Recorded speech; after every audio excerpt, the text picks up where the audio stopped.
అందరికీ నమస్కారం. ఈరోజు ఒక మన నగరీ సబ్ డివిజన్లో ఎస్ఆర్పురం పోలీస్ స్టేషన్లో ఒక మంచి కేసు డిటెక్ట్ చేయడం జరిగింది. దానికి సంబంధించిన మీ అందరితో మాట్లాడడం కోసం పిలిచాము. ఈ కేసులో మన లర్కింగ్ బీట్ వాళ్ళకి ఒక సస్పీషియస్ మూమెంట్ కనిపించిన తర్వాత మేము ఫింగర్ ప్రింట్స్ కలెక్ట్ చేశాము. అతన్ని తీసుకువచ్చాము. అది ఫింగర్ ప్రింట్స్ మ్యాచ్ చేసిన తర్వాత మన దగ్గర 2 కేసెస్లో పాత కేసెస్లో ఇక్కడ మేము ఫింగర్ ప్రింట్ తీసుకొని ఉన్నాము. దాంతో ఆ ఫింగర్ ప్రింట్స్ మ్యాచ్ అయ్యాయి. దెన్ మేము ఆ అక్యూజ్ని కొంచెం ఇంటర్వ్యూ చేయడం జరిగింది. ఇంటర్వ్యూ చేసిన తర్వాత మనకి ఏం తెలిసింది అంటే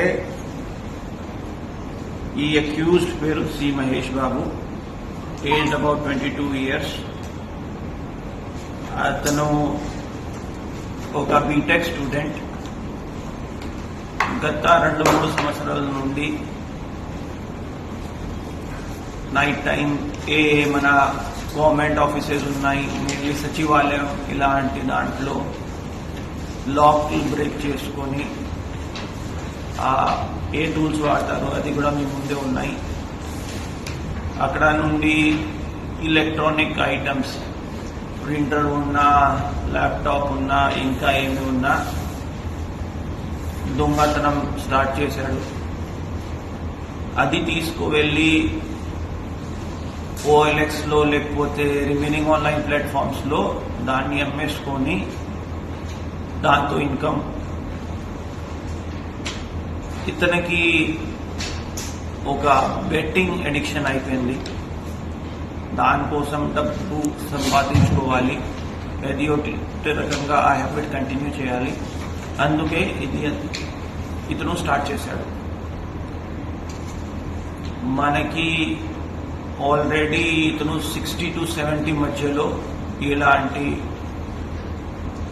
ఇన్సిడెంట్స్ చేశాడు, ఒఫెన్సెస్ చేశాడు. దాంట్లో ఆల్రెడీ మేము ప్రాపర్టీ కూడా రికవర్ చేశాం. మీ ముందే 3 ల్యాప్టాప్స్, ఆల్మోస్ట్ 30 ప్రింటర్స్ ఉన్నాయి. ఉన్న కేసెస్లో 5 కేసెస్ ఎస్ఆర్పురం మండల్లో, 3 కేసెస్ విద్రుకుప్పం, 2 గుడిపాల, జీడి నెల్లూరు 2 కేసెస్, తిరుపతి జిల్లాలో కూడా 5 కేసెస్ ఉన్నాయి, అన్నమయ్య జిల్లాలో కూడా ఒక కేసు ఉంది. సో ఇది కంటిన్యూస్ ప్రాసెస్లో, ప్లస్ ఇది ఒక కొంచెం తక్కువ అమౌంట్ లేకపోతే easy going and government officers కూడా ఎందుకు టార్గెట్ చేశాడు అంటే కొంచెం ప్రైవేట్ ఇల్లు నుండి దొంగతనం చేసిన తర్వాత ఒక భయప్రాంతం ఎక్కువ ఉంటుంది, డిటెక్షన్ కూడా చాలా తొందరగా అయిపోతాయి. కానీ గవర్నమెంట్ ఆఫీస్ నుండి ఏది ఒకటి పోయింది అంటే పెద్దగా ఎవరు పట్టించుకోరు. ఆ ఆలోచనతో ఇతను చేశాడు. సో అవర్ టీమ్, మన ASP తరుణ్ గారు దాంట్లో లీడ్ తీసుకున్నారు, ప్లస్ DTC DSP గారు రామ్ గారు, మన KNGR CI గారు Hanumanth and local SHO overall చాలా బాగా పనిచేశారు ఈ దాంట్లో. ప్లస్ ఇది mainly offence and detection regarding. Time and again మేము మీకు చెప్తూనే ఉన్నాము, కొంచెం ఈ లాటరీ, బెట్టింగ్, గ్యాంబ్లింగ్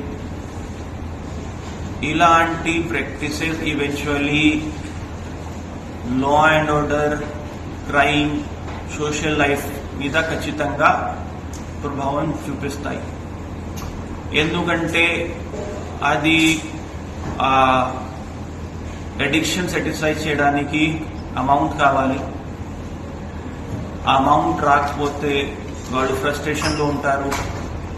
దానివల్ల ఏది ఒకటి ప్రాపర్టీ ఆఫెన్సెస్ స్టార్ట్ చేస్తారు, లేకపోతే రిలేషన్షిప్స్ అయిపోతాయి, గొడవ పెట్టడం, ఎవరొకరిని కొట్టడం, ఇవి ఇలాంటి కూడా జరుగుతాయి. అందుకే గత 5-6 months నుండి మన తరఫు నుండి చాలా గట్టిగా ఈ గ్యాంబ్లింగ్ బెట్టింగ్ దాని మీద యాక్షన్ తీసుకున్నాము. ఇప్పుడు కూడా మన ఏఎస్పీ గారు ఒక బెట్టింగ్ కేసు మీద వర్కౌట్ చేస్తున్నారు. అండ్ మన తరఫు నుండి ఖచ్చితంగా మేము కమిటెడ్ ఉన్నాము. ఈ సోషల్ ఈవిల్స్ ఇప్పుడు ఇది కంప్లీట్ ఆపడానికి ఒక రోజు సరిపోదు. ఎందుకంటే డిమాండ్ సప్లై రెండు ఉన్నాయి. ఆడించిన వాళ్ళు ఆడిపిస్తున్నారు, ఆడిన వాళ్ళు ఆడుతున్నారు. సో ఆ పరిస్థితిలో ఓన్లీ పోలీస్ ఒక లెవెల్ వరకు ఎన్ఫోర్స్మెంట్ చేయగలుగుతారు. దీనిలో మన మీడియా మిత్రులు కూడా విలేకరులు కూడా మాకు సహాయం చేయాలి. ఈ అవేర్నెస్ క్యాంపెయిన్స్ అప్పుడు మేము ఇన్ఫర్మేషన్ కూడా అడుగుతాము. తర్వాత ఓవరాల్ ఇప్పుడు మీ రీచ్ చాలా బాగుంది, సో కొన్ని ఇలాంటి ప్రోగ్రామ్స్ చేయడం, మీ సమావేశంలో పేరెంట్స్తో మాట్లాడుకోవడం, మీ దగ్గర ఏమైనా అలాంటి ఇన్ఫర్మేషన్ ఉంటే మాతో షేర్ చేయడం. మేము ఖచ్చితంగా కాన్ఫిడెన్షియలిటీ మెయింటైన్ చేసుకొని యాజ్ పర్ లా గట్టిగా చర్యలు తీసుకుంటాం. Thank you.